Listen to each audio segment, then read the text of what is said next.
Hi, my name is Charles Kaplan. I'm a professor at the State University of New York at Old Westbury, and this is the third video of about a dozen I'll be making on hypothesis testing. Now, thus far you've learned how to calculate the mean, which is a point estimate. You've learned how to measure the standard deviation, which is a measure of the variability of the data. And you've learned how to create confidence intervals, which provide an interval rather than a point estimate of the mean. Now you're going to learn how to determine if the estimate of the mean is what we call statistically significant. That is, when we sample the data, could we obtain that measure of the mean by luck or chance, or is it indeed representative of the true population mean? Now there are a few steps that we're going to always take when we handle a hypothesis test, and here they are. Let's see. We're going to list the important information, and that includes the population mean mu, the sample mean x bar, the sample size n, the sample standard deviation s, and a level of significance alpha. Then we're going to draw a picture. That's the normal curve, and we're going to mark off the points we're interested in. We're going to find the critical values. We're going to identify the null and alternate hypotheses, h sub 0 and h sub 1. We're going to form a decision rule that tells us when we're going to reject or not reject the null hypotheses. We're going to calculate the test statistic, z or t, and that's going to tell us whether we're to reject or not based on the critical value that we calculated earlier. And we're going to form a conclusion and write up that conclusion. So let's get to a problem. Let's see. It has long been assumed that Americans get 7 hours of sleep each evening. A random sample of 50 people found the mean number of hours of sleep at night is 6 hours and 36 minutes, 6.6 hours, with a standard deviation of 0.9 hours. Question is, should we conclude that this group of people sleeps less than the average American? And we also want to find the p-value.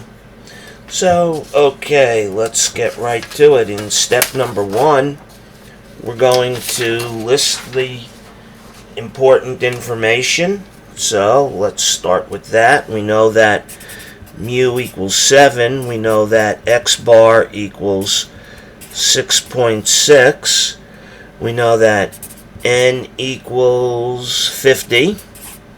And we know that s, the standard deviation, is 0.9 of an hour. And we're working again at the 5% level, I believe. Okay. It's not giving us one, but we're going to assume the 5% level of significance. Let's draw a picture. Here's our mean. We're talking about 7 hours, and that has an associated z-value of 0. Remember the standard normal distribution, which is where we're using z, that transforms to a distribution with a mean of 0 and a standard deviation of 1. Now we're going to find the critical value, but in order to do that, we need to know which side of this distribution we're working with. And let's go back to the problem. The problem asks us, should we conclude this group of people sleeps less than the average American? So we're talking about this side, the left side of the picture. So let's draw this in. And we know that the area under the curve in this region is 0.05. That's the alpha we're working with. And we want to find our z-value for that. Now, this area we know is going to have, well, if half the area is to the right of the mean and half the area is to the left of the mean, and we have 0.05 in the tail, well, this area is going to be 0.5 minus 0.05 equals 0.45. So that area is 0.45 of the total area. Let's go to our textbook, and let's go to the table down in here, and we're going to look for an area in here. And we look and we find that 0.45. In other words, this book gives us the central region for the area. So we know that our central region here is 0.45. So let's go to 0.45 here, and we see that it's right in between 0.4495 and 0.4505. And that would be, if we go down the Z column, that'd be 1.6, and we go over here, it's between 1.64 and 1.65. That's 1.645. Now, some of your textbooks may give you either the right or left tail, and I've got that right here.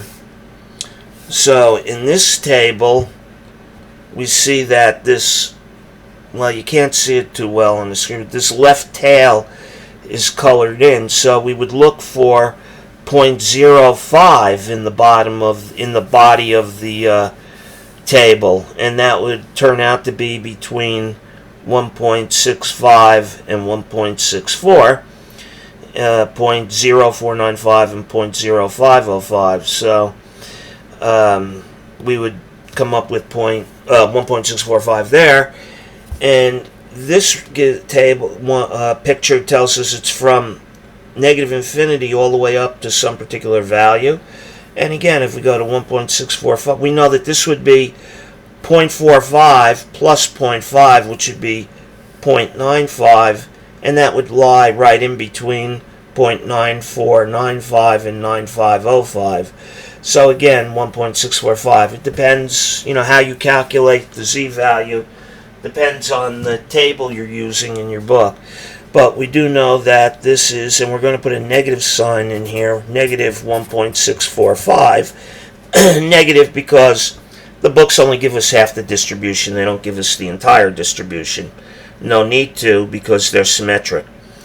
Now we're going to identify the null and alternate hypotheses. H sub 0 is the null and H sub 1 is the alternate. And what's the question asking? Should we include this group of people sleeps less than the average American? Well, the average American sleeps 7 hours. So our alternate is going to be mu less than 7, and our alternate is just the reverse, mu greater than or equal to 7. So I always teach my students to start with the alternate and then just reverse and stick a equal sign into the null, into the H sub naught. So now we've determined our null and alternate, we need to form a decision rule. The decision rule in this case tells us when we're going to reject H naught. Well, we're going to reject H naught when Z turns out to be less than negative 1.645, when Z falls to the left of this cutoff point. So we reject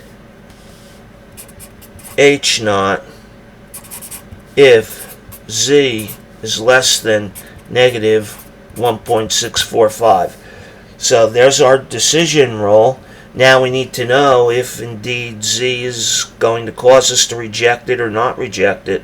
So let's calculate Z, which is H bar minus mu over S over the square root of N. And by the way, I always suggest to my students that they write the equation out each and every time they go to use it. That'll help them retain it in memory. So in this particular case, X bar is 6.6 minus mu, the mean, which is 7. The standard deviation is 0.9, and N is 50, so it's a square root of 50. And I'm not going to work out the arithmetic. We just assume you can do that. If you can't, you need to go to the math lab and learn how to do it. But if you do that here, you see that Z is approximately negative 3.14. So Z clearly falls to the left of negative 1.645.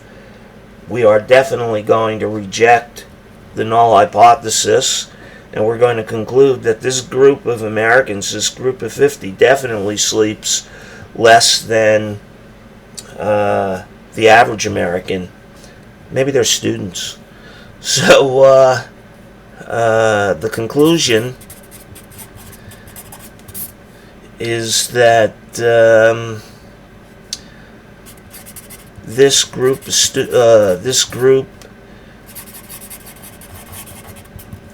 I don't want to use the word definitely. This group sleeps less than the average American. Okay, so that takes care of the primary part of this hypothesis test. I'm still interested in two things. One, what's the p-value, and two, what is this cutoff point? At what point do we have 5% of the population in here? So I'd like to find what in fact X is here. So to calculate the p-value, we need to go into the table. All the p-value is find the area associated with the z of negative 3.14. Find what that area is in the tail, and we actually have a table that we could do that with. That's this table right here. So if we go down or up to 3.14, we see that it's 0.0008. So there's a this is a very small p-value. Actually, I did this with Microsoft Excel,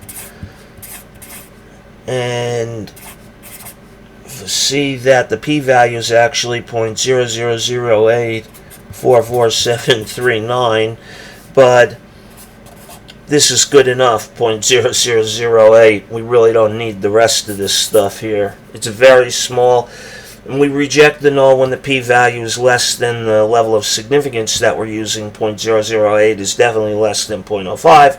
We would reject the null. Okay, so let's find out what this x value is associated with the cutoff point. We can do that quite easily. We had a z of negative 1.645. Let me get down here. Z is equal to x bar minus mu over s over the square root of n, and we want to find this value. So 1.645 is equal to x minus 7 divided by 0.9 over the square root of 50. If the way we handle this compound fraction is we invert and multiply. So let me go down here.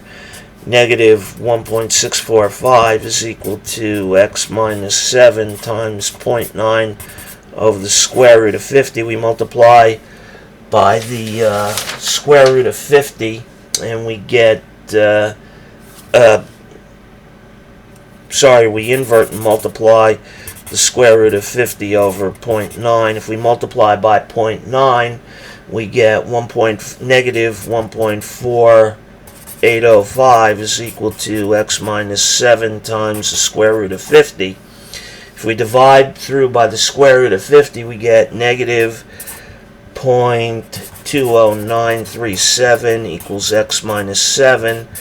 So x is approximately equal to 6.79. So this value over here is about, this x value is 6.79 approximately. And this is the cutoff point. 5% of all the observations for these people who sleep less than 7 hours, well, 5% of this distribution is smaller, less than 6.79 hours. So this group is sleeping, a fair amount, less than 7 hours a day. So, okay, that's the conclusion of this video. I hope you enjoyed it. I hope you found it helpful. If you did, I'd appreciate a nice comment. In any event, I wish you all good health, good happiness, long lives, and a lot of luck in life. Bye-bye.